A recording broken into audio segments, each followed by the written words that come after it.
बहुत बढ़िया। चलो इनके हाथ से ही पूजा हो रही है। ये अच्छी सौभाग्य की बात है कि ऐसा संयोग बन रहा है। और ऐसा भी कुछ कहानी आती है कि जो गोवर्धन में जो पर्वत है वो हिमालय से ही लेके गए थे हनुमान जी। हनुमान जी ऐसे बहुत सारे पर्वत लेके गए थे जब समुद्र को पाटा जा रहा था तब। तो जब ले जा रहे थे तो हनुमान जी को थोड़ा सा विश्राम करने की इच्छा हुई। समाचार भी मिला कि अब समुद्र पट गया है, अब आवश्यकता नहीं है। तो उन्होंने उस पर्वत को वहीं रख दिया। तो रख दिया तो फिर पर्वत ने कहा कि महाराज ये बताइए, आपने तो भगवान के काम आना था, मेरा जीवन तो बेकार गया ये। मैं तो पर्वत यहाँ खड़ा खड़ा क्या करूँगा, मेरा उद्देश्य तो जिस उद्देश्य को लेके आप चले थे मुझे यहाँ से लेके जा रहे हो तो हुआ ही नहीं।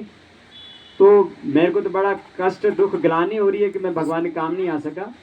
तो फिर हनुमान जी ने कहा कि अभी आप भगवान राम का ही अगला एक जन्म होने वाला है और उसमें आपकी आवश्यकता पड़ेगी, तब भगवान कृष्ण आपको उठाएंगे और आपका उद्धार होगा और तब आपकी पूजा होगी और बहुत महिमा गाई जाएगी, ऐसा कुछ शास्त्रों में बताया गया। तो तब से वो गोवर्धन की पूजा हो रही है। वो पर्वत है, अभी भी आप जाएंगे तो बहुत से लोगों ने देखा होगा, हम लोगों ने तो खैर हमारे तो पड़ोस में पड़ता है तो हम दर्शन करने जाते हैं, परिक्रमा भी लगाइए। तो वो पर्वत है ना, क्योंकि जड़ से नहीं है ना, तो क्या धीरे धीरे रोजाना कहते हैं 1 mm के आसपास, 1 तिल के बराबर रोजाना जमीन में जा रहा है। वो बहुत भारी है तो जमीन तो कमजोर होती है, तो रोजाना घट रहा है, मतलब उसकी वो घटती जा रही है। तो वो और भी कमजोरियाँ हैं, उनको चर्चा करना ठीक नहीं है। तो लेकिन वो उसका मतलब ये है कि भगवान कृष्ण ने उसको उठाया। और ये भी रहा होगा कि गोबर का पर्वत भी बनाया हो शायद उस समय, गोवर्धन गोबर का पर्वत बना करके उठाया हो कि गायें इतनी हो गई थी उनके काल में कि गायें की से गौ खेती करने लगे थे और गौ संवर्धन और गौवर्धन होने लगा। तो ऐसे में आज हम उसी परंपरा को आगे बढ़ाने का प्रयास करेंगे कि भगवान कृष्ण के साथ साथ उनको गोबर का भी हम पूजन करेंगे। तो षोडशोपचार पूजन करेंगे। ओम आभायामि स्थापयामि आसनं समर्पयामि पाद्यं समर्पयामि अर्घ्यं समर्पयामि आचमनं समर्पयामि स्नानं समर्पयामि वस्त्रं समर्पयामि यज्ञोपवीतं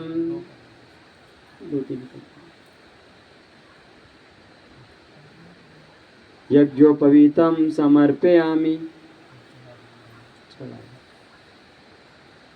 गंधं विलेपयामि अक्षतान् समर्पयामि पुष्पाणि समर्पयामि धूपम् आघ्रापयामि दीपं दर्शयामि नैवेद्यं निवेदयामि। इसमें स्थान खील का डेरे रखी हुई ना, चढ़ा दीजिए। वो खील भी है ना उसकी। तांबूल पूगी फलानि समर्पयामि दक्षिणां समर्पयामि सर्वाभावे अक्षतान् समर्पयामि ततो नमस्कारं करोमि। ओम नमोस्तनन्ताय सहस्रमूर्ते सहस्रपादाशिशिरोरुभावे सहस्रनाम्ने पुरुषाय शाश्वते सहस्रकोटियुगधारिणे नमः सहस्रकोटियुगधारिणे नमः। स्वस्ति वाचनम। पुष्पक्षत ले लीजिए, मुख्य यजमानी ले लेते। सभी लोग भावना कमर सीधी करें। ये गोवर्धन की पूजा हमारे लिए कल्याणकारी हो, प्रकृति का अनुकूल बने हम सब लोग। और ये पर्वतीय क्षेत्र में हम संभव हो तो प्लास्टिक का प्रयोग ना करें, और करें तो जलाएं नहीं। यहाँ डस्टबिन बने हुए हैं, हमने देखा है काफ़ी जगह ऐसे डस्टबिन जहाँ से यहाँ की सरकार उठा करके पर्वत से दूर ले जा करके उनको नष्ट करती है या कुछ भी करती है, रिसाइकलिंग में चला है, लेकिन जलाएं नहीं। अब देखिए प्लास्टिक को जलाने से यहाँ बर्फ पिघलती जा रही है। अब कितनी कम बर्फ रह गई है जिस पे देख रहे हैं आप, जो पंचाचूली पर्वत है। तो ऐसे में तो बड़ी विडम्बना रहेगी हमारे लिए कि हम प्रकृति का आनंद के साथ साथ